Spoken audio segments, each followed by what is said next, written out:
if your priority is to be right because you are right, what's wrong with that? Everybody loves to get their Andrew fix once in a while. There's nothing like watching him smash through one feminist after another, making fun of leftists and dancing on their graves. He's one of the jolliest people online, and he's got a great smile. But there's something I've noticed after watching him for a while. A lot of the time, he's got good arguments, but sometimes he doesn't. Yeah, there is an inference there.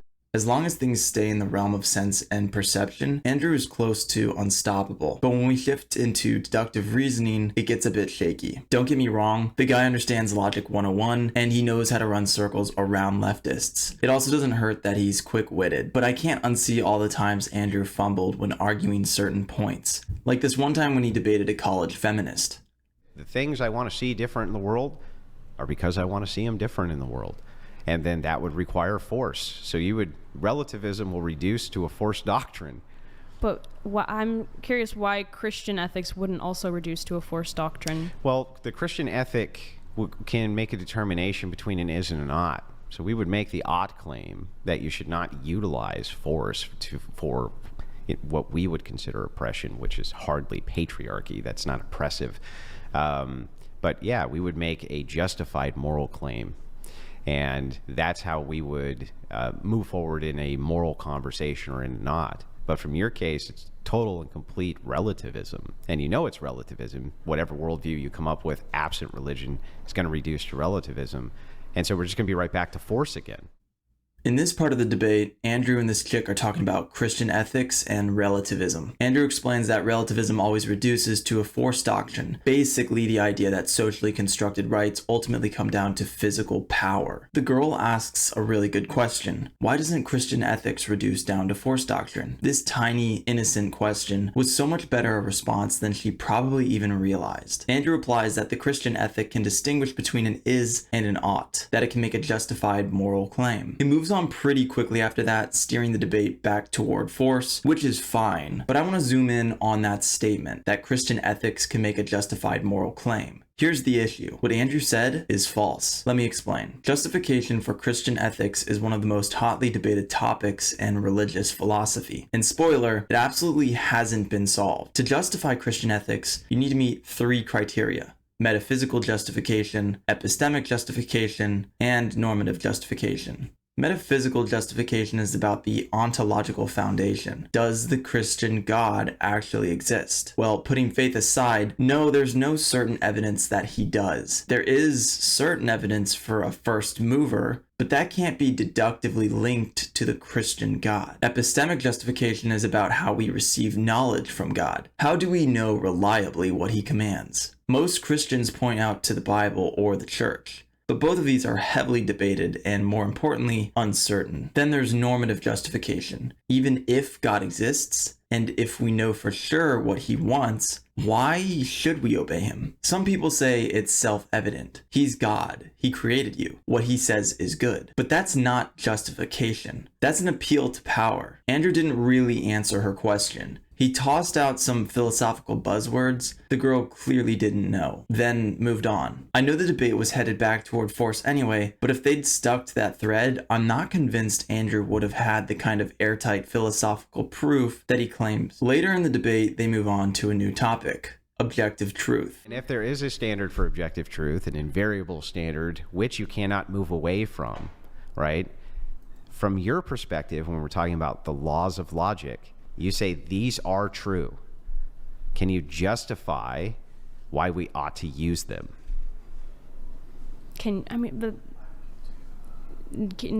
Everything is argued in that way, same as Christian ethics.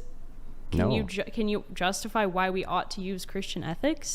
I can, but before I do, I'm trying to show you why the reduction here is wrong. I would argue that we ought to use secular ethics because it's not based on something that is not real. Wilson asks the girl, if the laws of logic are true, can you justify that we ought to use them?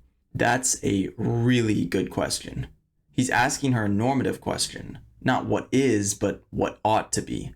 Why should she act at all? Why should any secularist act? This is probably one of the most difficult normative questions of all. Most secularists don't realize that their appeals to reason, science, and justice assume that you should act rationally or fairly, but none of those appeals actually ground the ought. This, as many of you already know, is called the is-ought gap. Secular ethics can describe the world, but it can't explain why anyone should be moral or rational. Most people just assume logic is good, reason is good, morality is good. But no one asks, why should anyone care about being good? Moral realism collapses if there's no objective value source, and that's why relativism fails. But here's something you probably didn't expect. Andrew Wilson himself is subject to this same exact criticism. He argues that if we have an objective standard of truth, we can also have an objective standard for morality. He believes Christian ethics provide this, a concrete foundation for objective moral values. But that brings us right back to the philosophical burden he keeps dodging. Andrew talks like he's already grounded morality in something objective, like it's a given, like it's done. But he hasn't actually done it.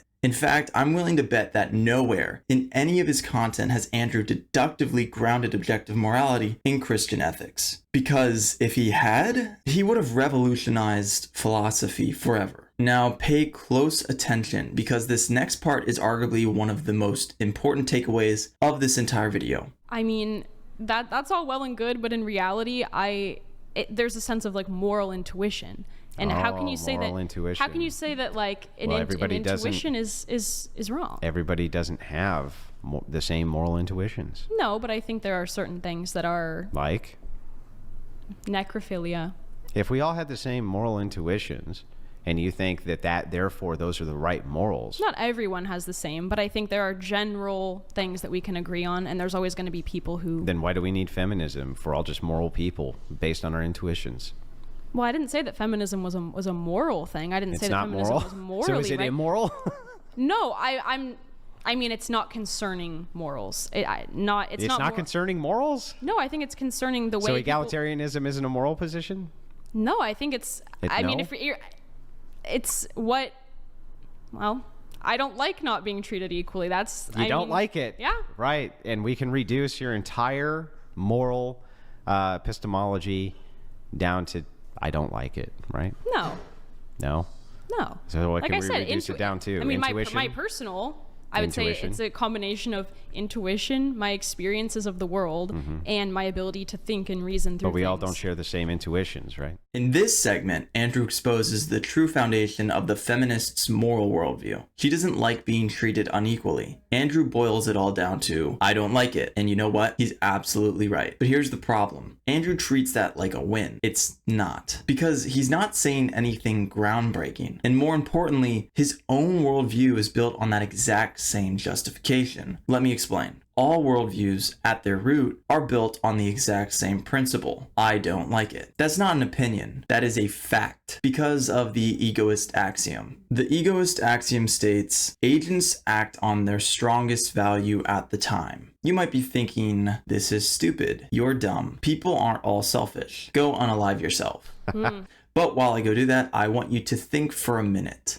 Can you do something that you don't desire? You can't. Try it right now. Try to genuinely choose something you don't want over something you do want at the exact moment of choice. You can't do it because the very act of choosing is a reflection of what you value most in that instant. You might think this is easily refuted by selfless acts, charity, sacrifice, even dying for someone you love. But here's what you're missing. That is what it means to act. To act is to pursue that which you value. Maybe it's the feeling of nobility. Maybe it's avoiding guilt. Maybe it's keeping your reputation. Maybe it's a belief in heaven. But it's always value. You can't act against what you value. Even if you try to spite me or this axiom, you'll end up proving it. Because what you're really doing is acting on your value, if not believing it. You cannot act against your will, no matter how hard you try. I'm not saying people only act for pleasure or personal gain. It's broader than that. People can value loyalty, faith, family, hedonism, even complete self-destruction, but they will always act on what they value most, and they will never act on what they value less. And this applies to Andrew. He kind of mocks the girl because her worldview basically came down to, I don't like it, aka, it goes against my values. But Andrew's entire framework is built on the same foundation, value. He can belittle others for it all he wants, but he should know it applies to him too. Then do you think it would be wrong for someone to have sex of your age with someone who's 16 or 14? Of course. Wrong? Yeah, and I can give you the demonstrable reasons why. Okay. One, I would base it on faith, right? So I would utilize Christian ethics and say that that was wrong, and here's why. If you look at reproduction in women, guess when finally their reproductive tract is the most developed that it's ever going to get for the rest of their life. Can you imagine? What age would you think that was? You tell me, Andrew. I'm sure it's super young, which is going to 18. justify. Yeah. 18 is when their reproductive, when their reproductive body is at its zenith, right? Meaning, I've heard people say 16. I've heard this argument used for 16 as well. It is true that but they have way more health complications. But they're better than a 15-year-old or a 14-year-old, I guess. But at 18 and above, there's no greater health complications, which happen in childbirth, than if they're 20, 21, 22, 23. Okay. At 17, there is. 16, there is. 15, there is, because of the developmental stages of the woman. So that's well, there one. there Hang on, could be that's one. exceptions, That's though. the utilitarian argument. There could be exceptions, The though, right? second is the Christian ethics argument. Okay. And then, I mean, I can keep going. There's actually really good reason to set the precedent at 18 years old instead of 16 or 15. And I'm glad that you, like most leftists, bring this up. You try to reduce it down, but there's actually really great reasons from both sides why we would want 18 to be the age. And on top of that, let me just point this out. If they're allowed to vote, they can join the military, right? They can do all of these fucking various things. They can sign contracts.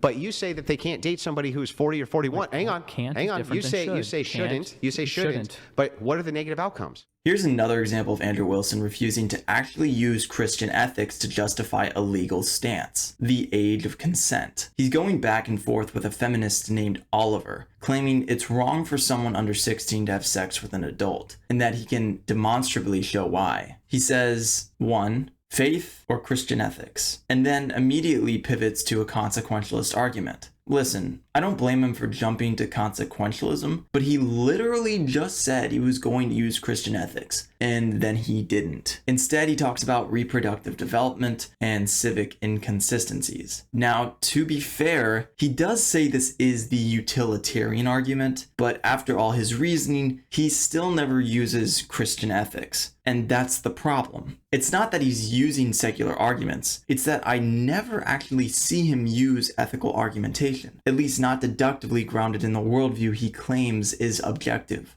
Now we get to one of my favorite arguments Wilson uses, the degeneracy argument. If you watch the next few minutes of this clip, Wilson and Dave Smith go back and forth on one simple question. Should the government step in to stop a degenerate act, like incest? Would you want the state to stop a man from having sex with his sister if it would lead to a non-reproductive Jesus act? Christ. Wait, if it would lead to a non-reproductive act? Yeah, she has no that's- uterus. But that Yeah. was supposed to be worse than if it would reproduce? Yeah, it would be worse. It would be less I'm worse. just saying that seemed like an unnecessary caveat to throw on there. But okay. Wait, Jesus Christ. What you're talking about, like adults or Yeah. children? Adults. Okay, fine. Because for children, obviously, that'd be yeah, I guess I would want them to. Okay, so you want the state to utilize authority. Well, not just the state. I would want anyone. Okay, Stop that. so I don't Anyone understand. with the force to do it, or Great. anyone with the strength to do it. So Sure. then those people don't own themselves. No, I don't think that's the conclusion. Well, if they own themselves, can you demonstrate what they're doing wrong? Oh, sure. Okay. But that's a very silly and very look, this is a very like childish interpretation of libertarianism. You're still not answering the question. You're just prattling. No. I did. I immediately answered the question, and now I'm responding to the point you made. So I immediately said, yes, anyone with the authority to do it, please stop, or the power to do it, please stop. And then I was responding to what you said. So I did answer the question. What I'm saying is that the idea that if you own yourself, and this is the fundamental mistake that you made at the beginning, therefore I can't say anything is immoral, is ridiculous. And not only in the libertarian worldview, but in any worldview, there are lots of things, I'm sure in yours, where there could be things that you don't think are illegal, but you still, or you don't think should be illegal, but you still think are wrong. So that doesn't mean anything. If I think people own themselves, I can't think there's something horribly wrong about this. That's not the point. So let me, I'll explain again. Okay, sure. So please. If you want the state to go in, if a brother is banging his sister and she can't reproduce, I don't know how you could demonstrate. Why does reproducing matter in this? I'll explain Sure. why, so that you can't bank on reproduction as being a harm because it could have like some kid who's all fucked up. It's a good question, and libertarians do have to wrestle with it. But what I want to focus on is the deeper point Wilson is making. Most secular people, and honestly most people in general, intuitively agree with the harm principle, or some version of the non-aggression principle. Basically, leave people alone if they're not hurting anyone else. But Wilson pushes it to the absolute limit. He's asking, are you really okay with people doing anything so long as it doesn't hurt others? Is it okay to allow degeneracy, self-harm, unalivement? That's the pressure point he's hitting, and it's a fair one. But again, where is the Christian ethic in that argument? Now, as far as your question is, how do I say that non-reproductive incest is wrong? Yeah. Note that you're assuming it is. You're starting with the assumption that is no, wrong. I'm not assuming anything. I'm asking you if you can make a moral argument. I'm going to tell you the truth. It's not really something that I've thought in depth about.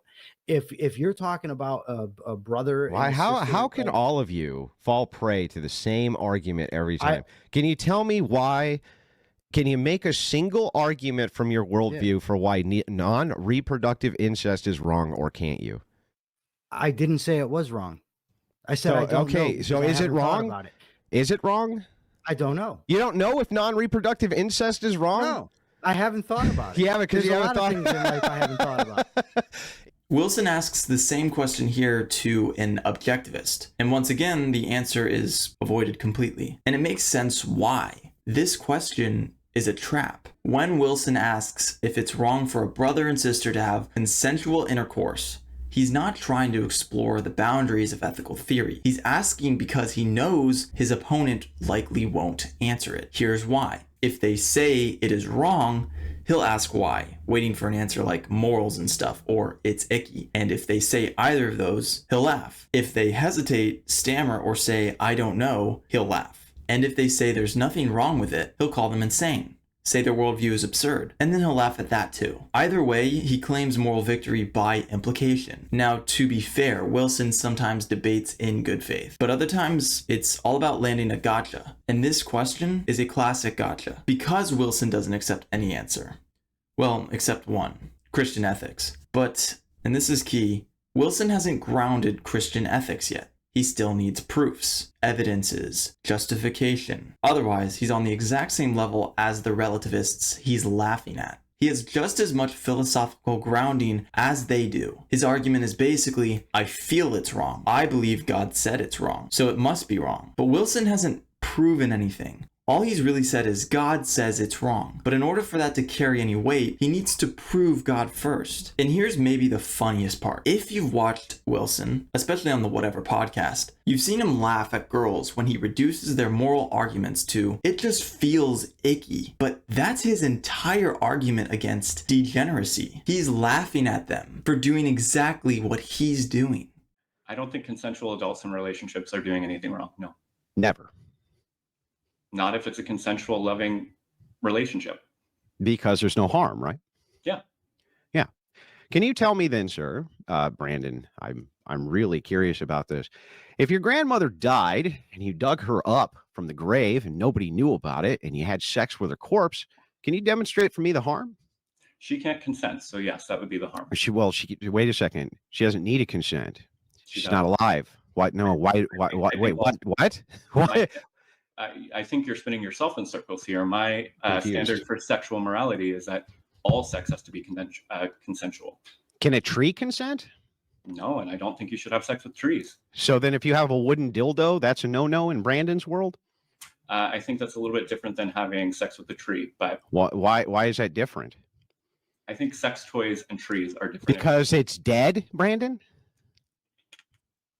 I honestly am not sure exactly what Yeah, because it's dead, right? The wooden dildo's fine, because even though it's a part of the tree, because it's dead, right, Brandon? this is an absurd word game. But sure. Can you answer my question, please? I'll complete that It's not an sure. absurd word game, right? Yeah, because it's dead. So then if grandma's dead, what's the objection? I think consent between human beings is how sex should be lived out. Do you Yeah, that's consent- not a human being. That's a dead body. It's a you corpse. can- It's not a you human. can- I think it's still a human being. Wilson runs the same move again here, except this time the example is digging up Granny. The same idea applies. There's no victim, so there's nowhere for the liberal or libertarian to run. According to their worldview, it should be allowed since no one is being harmed, and that's where Wilson strikes. If you say it is permissible to do Granny, he laughs and says you're disgusting because it gives him the ick. If you say no, he plays dumb. He says, wait, I don't understand. No one's being harmed. Don't you believe in liberty? Don't you own yourself? If you stammer or hesitate, he laughs. If you say something stupid, he has a field day with you. But again, let's not forget, Wilson can't justify why it's wrong either. He can't ground it in objective morality. So if someone flipped the script and asked him to justify it, what would he say?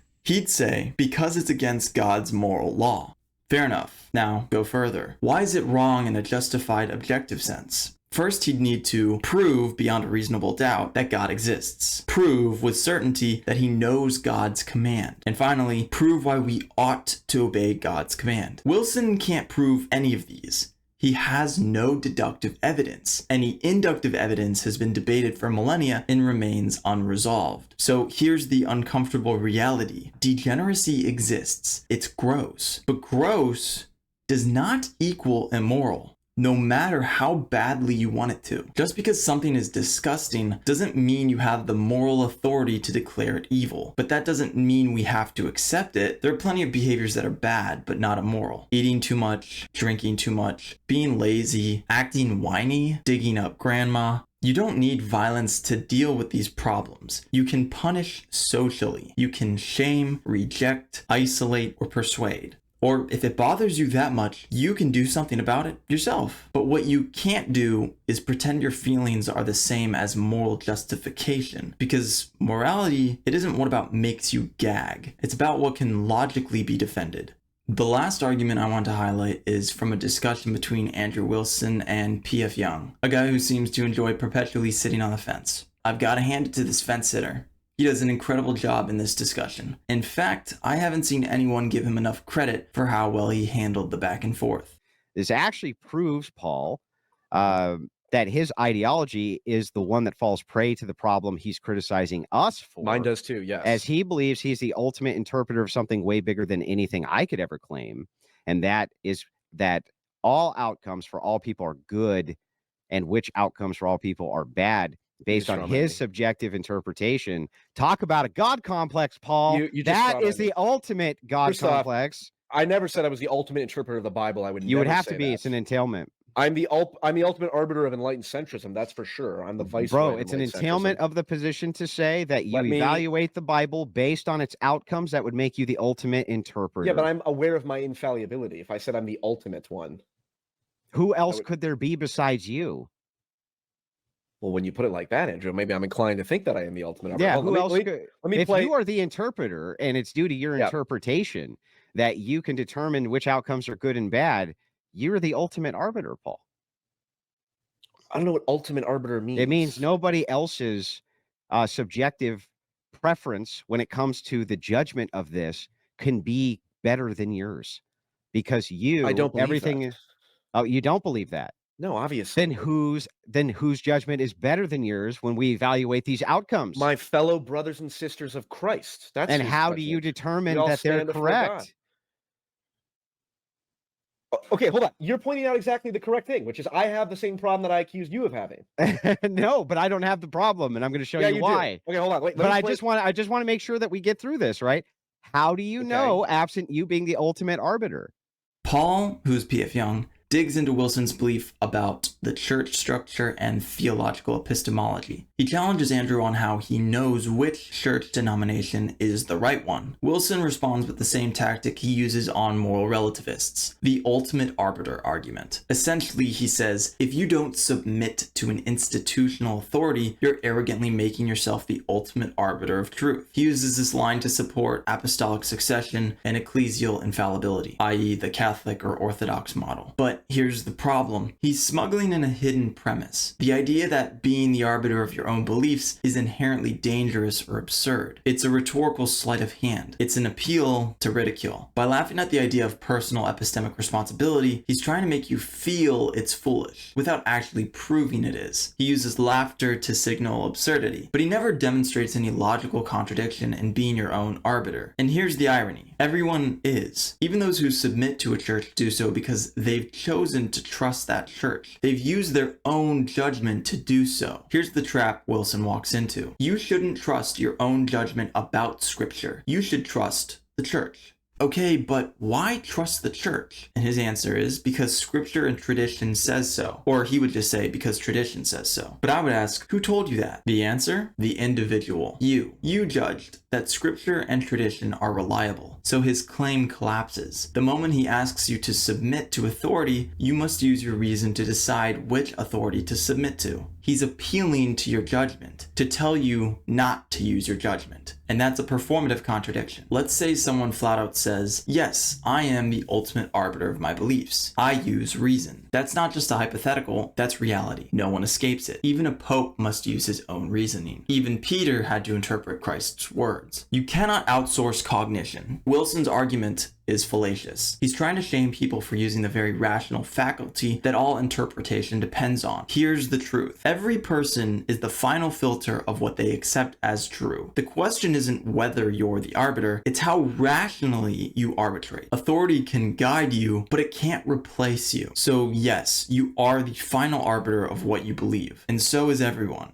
This is what I call the machine argument made by Wilson, so that you understand the distinction between the Orthodox and everybody else. Is this Andrew Wilson? Andrew Wilson. That's based. Quote your own arguments yes. as like a philosopher. Yes, that's good. It's called the machine argument by Andrew Wilson. That's good. So here's the argument. Yeah. I'm sorry. It's more of a thought exercise. Okay. But you could see it as an argument essentially, but here's the thought exercise. Let us assume for a moment that you are a great machinist who works in a machine shop. Okay. All of the machines, though, in the shop can only work a singular way. They cannot work any way but one way. There's no other way for them to work other than a single way. You take on an apprentice and you teach the apprentice how to operate those machines the same exact way that you operate them, because they can only be operated one way. If the original machinist dies, it would not matter, because the second machinist would be the same as the first, the same as the third, the same as the fourth, the same as the fifth, because the machines can only be operated one way. That is why my worldview does not fall prey to the same argument that yours does and Protestants do, because of the infallibility of apostolic succession. It can only work one way. The machine cannot work any other way. By the paradigm viewpoint of all other Christians, there can only be one truth. And if there can only be one truth and only one way for the machine to work, then the apostle who comes after the apostle who comes after the apostle who works the same machine the same way must be the correct view. Ever played the telephone game, Andrew? Sure.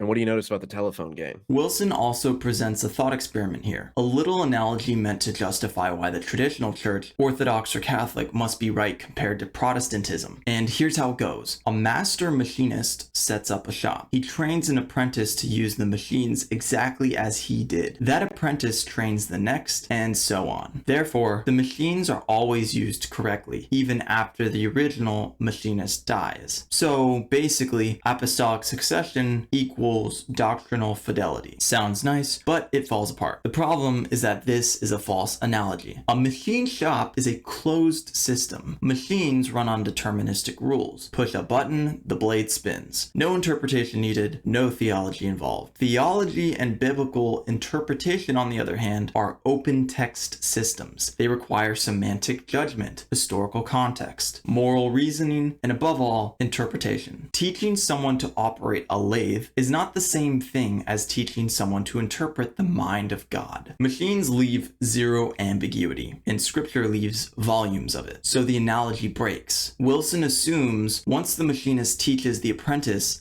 will definitely do it right. But that's not an analogy. That's a circular assertion of infallibility. He's sneaking in the very thing he needs to prove, that apostolic succession ensures doctrinal accuracy. History says otherwise. Even if the first apprentice was faithful, every link in the chain has incentives to deviate. Power, politics, cultural shifts, misinterpretation. Over time, drift is inevitable. Even in coding, legal precedent, or religious doctrine, entropy hits everything. Every apprentice still has to interpret what they were taught, decide what it means, and use their own judgment to pass it on. No one escapes fallibility. Apostolic succession doesn't solve the fallibility problem. It just delays it. This next segment is probably the worst explanation I've ever seen Andrew Wilson deliver.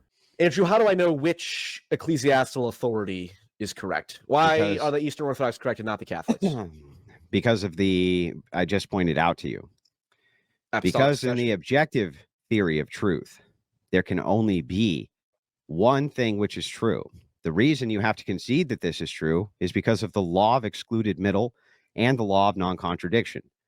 The law of non-contradiction states something cannot be both true and false. That would be a contradiction. The law of excluded middle would say that the thing cannot be kind of true or kind of false. It would have to be either true or false. Law of excluded middle. The thing must be what it is. I have a massive... So Christianity is a thing. It must be itself. Okay. If it is itself, there can only be one way that is true, or no way which is true, but it cannot be both. Okay, so why are the Catholics? Why should I not convert to? Why should I convert to Eastern Orthodox, or why should I submit to Eastern Orthodox ecclesiastical authority? Because because the machinist has never changed, and therefore the machine has always worked the same way. The machinist has always been the same since inception. This would be the apostles of Christ. Yes. You mean Peter, whom Jesus gave the keys to? He gave them to all the apostles. Oh, did he? Yeah. He said he would build his church on the rock that is Peter. Peter being named before all of the other apostles in virtually every verse. Yeah, so what though? Because he gave the keys to which Peter, existed not first. the other apostles. Which existed first? Did Catholicism exist before Orthodoxy, or did Orthodoxy exist before Catholicism?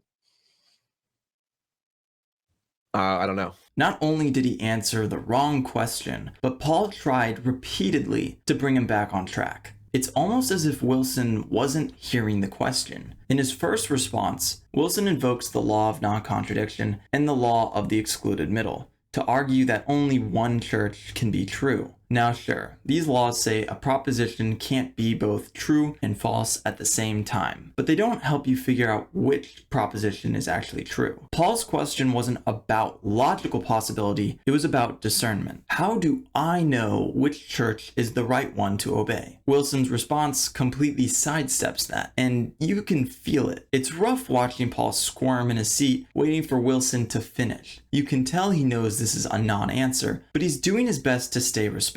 So Paul asks again, clearly, why should I defer authority to either the Eastern Orthodox or Catholic Church? And once again, Wilson loops it right back to the machinist argument. But now we have a bigger problem. That argument supports both traditional factions. Both the Catholic and Orthodox Church claim apostolic succession. Both claim to be true. So how do we know which is true? Wilson doesn't answer. Then something weirder happens. Wilson asks Paul which came first, Catholicism or Orthodoxy? Then he claims that Orthodoxy existed before Jesus gave Peter the keys to the kingdom of heaven.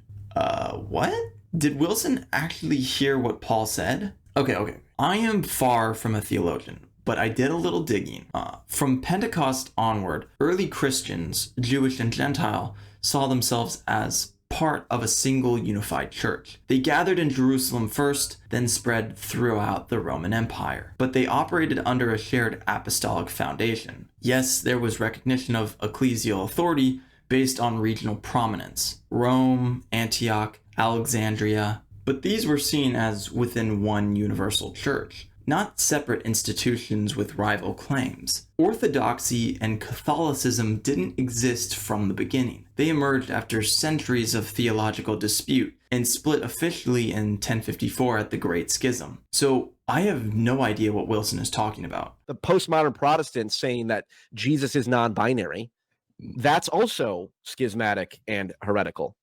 So if we're using this roughly, or just schismatic, not heretical, we're using the same word to describe the Catholic Church and the Protestant preachers who say Jesus was non-binary. So how am I to adjudicate, okay, well, you're saying, well, I'm in a Christian worldview, so I acknowledge there's an objective truth. The non-binary preachers would say there's an objective truth. It said Jesus was non-binary. How do I, as the outside observer, know once we're in the paradigm of that's truth? The point that you're missing, though, right? And I've been trying to explain this to you over and over. Listen to what I'm saying closely, okay? All debate, all philosophy, okay, revolves around worldview and paradigms. All of it. The paradigm in which you, Jordan B. Peterson, and postmodernists all have in common is that you have no grounding foundation for objective truth. The grounding foundation for objective truth in Christianity is God. Truth is a person. Truth is God. That is the foundation. I now, believe that. We can disagree on what the truth of the matter is, of what God says or doesn't say, or all these different things. Yeah. Within the paradigm. That's fine. Okay. But we're not subject to the same criticism that you are subject to, because we do not believe in subjective truth. So this would be an internal paradigm fight, but it would be revolving around the supposition that truth is objective, whereas your supposition would be that it is not. So you're prone to the criticism. We are not. Okay, you listen to me now. Okay. I believe truth is objective. I don't call myself a cultural Christian. Then ground it. God. The Logos. God? God. Okay. So God is God. the truth. And I mean, I'm not saying this as a thing. I believe in God. Now, the nature of God is certainly up for dispute, but I do believe in God. I believe in higher power. Okay. Wilson continues to misunderstand Paul's question over and over, to the point where he starts to look a little frustrated, which is ironic because he's the one who doesn't get it. Paul's question, boiled down, is this. Given multiple Christian claims, for example, Jesus is non-binary versus Jesus is not, and given that we all claim to believe in objective truth grounded in God, how do I know which interpretation is correct? Just to be clear, Paul is not denying objective truth. He's asking for a method of discovering it. He wants to know how to identify the right Christian tradition, how to separate truth from error within traditions that all appeal to divine authority. Wilson responds with, "You're missing the point. All debate is worldview based. We have God, the foundation for objective truth. Postmodernists don't." What? Let me simplify what's happening here. Paul asks, how do I know which Christian interpretation is right? Wilson answers, you need to believe in objective truth. Paul says, I do. Wilson says, then stop being a relativist. Paul says, I'm not. This back and forth continues for a while, but I think I've made my point. Wilson is just not getting the question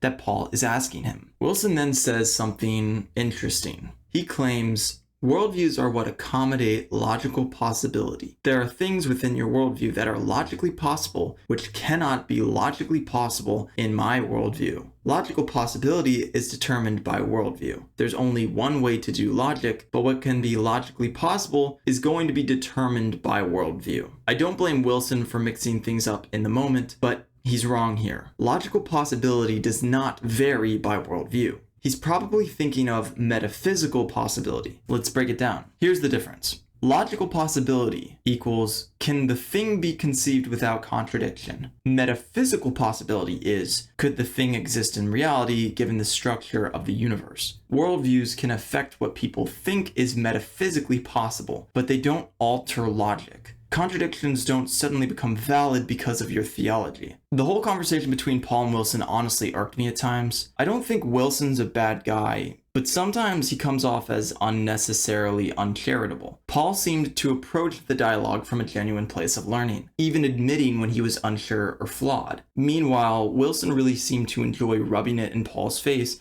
whenever he was right or when Paul slipped up. Maybe that's just Wilson's style though. Maybe it's his way of being playful. Anyway, just to clarify for anyone watching, I don't have a problem with Andrew Wilson as a person. I just disagree with a lot of what he says. Some of his arguments, especially the ones I covered in this video, just aren't that strong. But to be fair, I think he's funny, I think he's entertaining, he can be very charismatic at times, and he is fantastic at destroying people dumber than him, especially feminists. He's also pretty good at arguing from a consequentialist worldview. So yeah, I don't hate him.